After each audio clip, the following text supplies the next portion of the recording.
Welcome to my channel.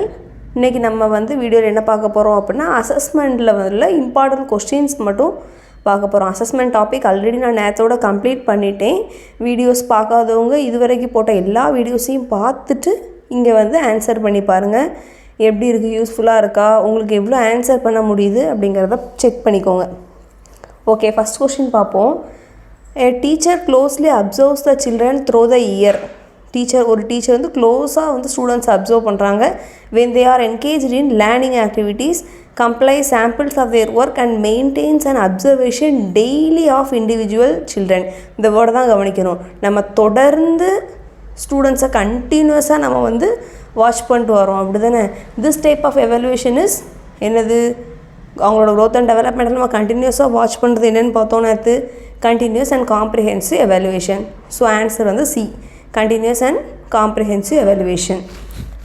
Second question பாருங்கள். To ensure assessment for learning rather than assessment rather than assessment of learning the teacher should. அதாவது assessment for லேர்னிங்கில் teacher என்ன பண்ணணும் அப்படின்னு கேட்டிருக்காங்க. For லேர்னிங்கே teacher தான் ஸ்டூடெண்ட்ஸை பற்றி தெரிஞ்சுக்கணும், அப்படி தானே? அப்போது ஆப்ஷன் டி பாருங்கள்.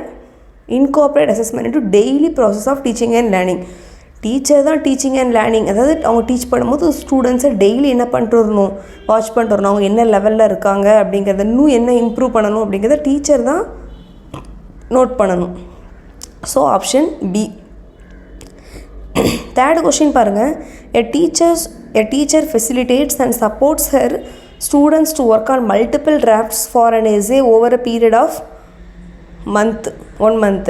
If she considers all the drafts of each student as well as the process of working on the same, this kind of assessment she is doing.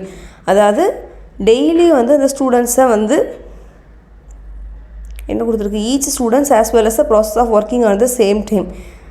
ஒவ்வொரு ஸ்டூடெண்ட்ஸையும் தொடர்ந்து அவங்களோட ப்ராசஸ் ஆஃப் ஒர்க்கை நம்ம தொடர்ந்து மானிட்டர் பண்ணிட்டு வர்றது என்னது, ஃபார்மேட்டிவ் அசஸ்மெண்ட். அப்போ இந்த டைப் ஆஃப் அசஸ்மெண்ட் என்னது, ஃபார்மேட்டிவ் அசஸ்மெண்ட்.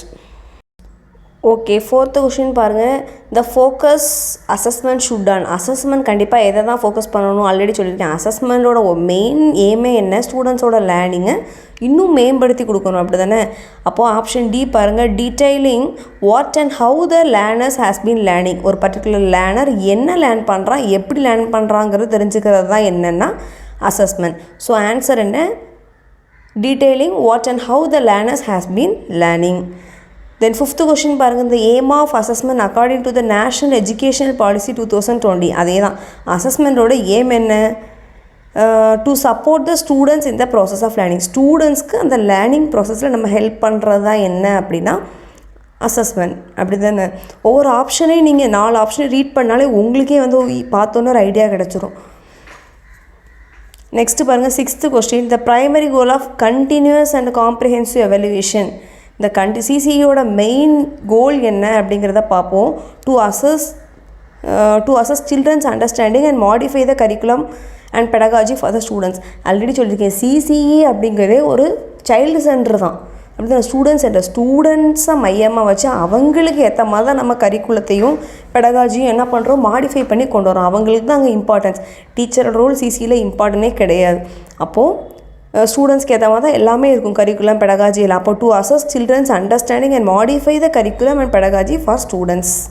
புரிஞ்சிருக்கும்னு நினைக்கிறேன். தென் செவன்த் கொஷின் பாருங்கள். In the content of assessment national education policy 2020 propose. அதாவது அசஸ்மெண்ட் அப்படிங்கிறது என்ன அப்படின்னா, அந்த பேலன்ஸ் இருக்கிற 3 ஆப்ஷனே பாருங்களேன்.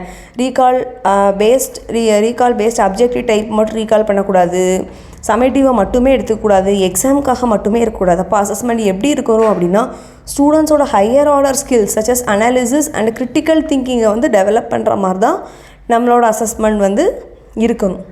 So answer A.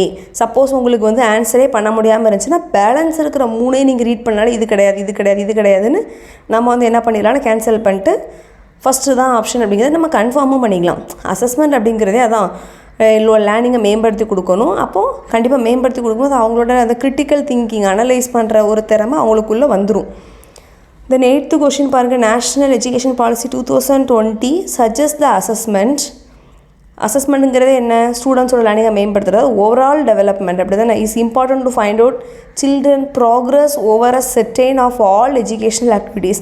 எல்லா எஜுகேஷனல் ஆக்டிவிட்டீஸும் படிப்பு மட்டுமே இல்லாமல் எல்லாத்துலேயுமே அவங்கள வந்து நல்ல ஒரு வளர்ச்சிக்கு கொண்டு வர்றது தான் அசஸ்மெண்ட்டோட aim. So option B is important to find out children's progress over a certain of all educational activities. The 9th question, the main purpose of assessment should, assessment main purpose என்ன, ஸ்டூடெண்ட்ஸ் ஓட லேர்னிங்கை understand பண்ணணும். Understand students learning and achievers. புரிஞ்சுதா? 9 கொஸ்டினும் புரிஞ்சிருக்கும்னு நினைக்கிறேன். Then 10th question பாருங்கள். To utilize assessment as assessment for learning it should be mainly ton.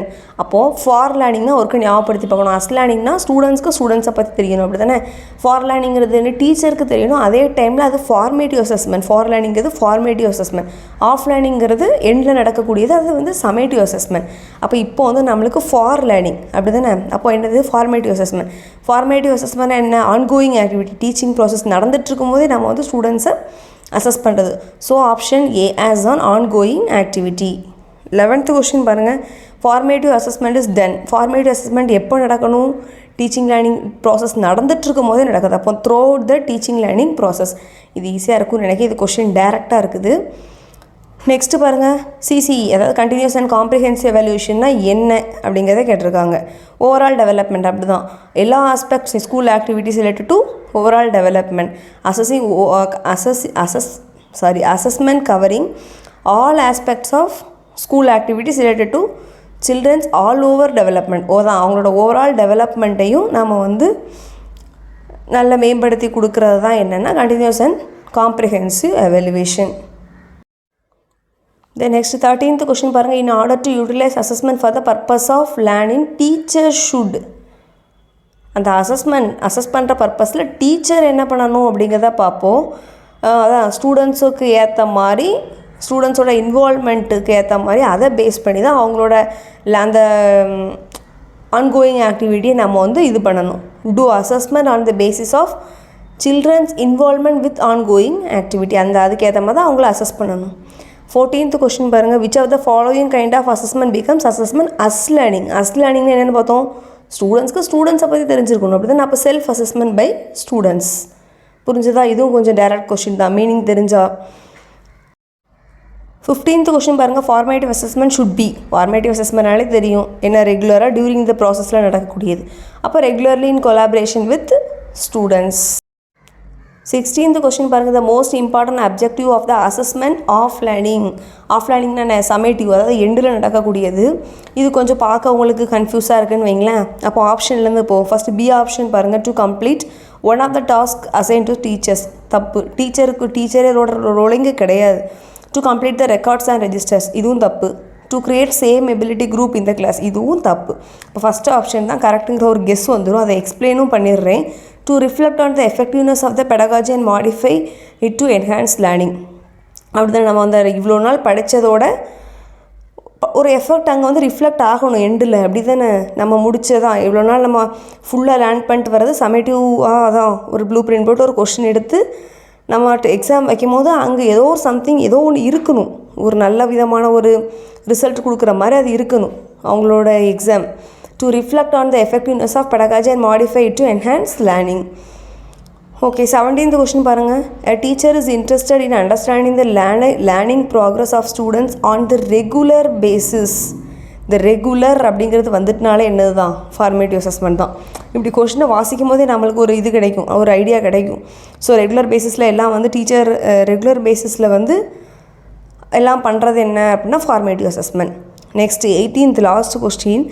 Assessment should be done mainly. அசஸ்மெண்ட்டே வந்து ஸ்டூடெண்ட்ஸோட ஸ்ட்ரென்த்தையும் சேலஞ்சஸையும் நம்ம வந்து ஐடென்டிஃபை பண்ணுற மாதிரி தான் இருக்கும். அதை ஐடென்டிஃபை பண்ணி தான் அவங்களோட லேர்னிங்கை இன்னும் எப்படி நம்ம வந்து என்ஹான்ஸ் பண்ணலாம் அப்படிங்கிறத யோசிப்போம். அப்போ assessment helps to identify there strength and challenges to optimise learning. இப்போ ஒரு 18 கொஷின் பார்த்துருப்போம். உங்களுக்கே ஈஸியாக ஆன்சர் பண்ணுற மாதிரி தான் இருக்கும்னு நினைக்கிறேன்.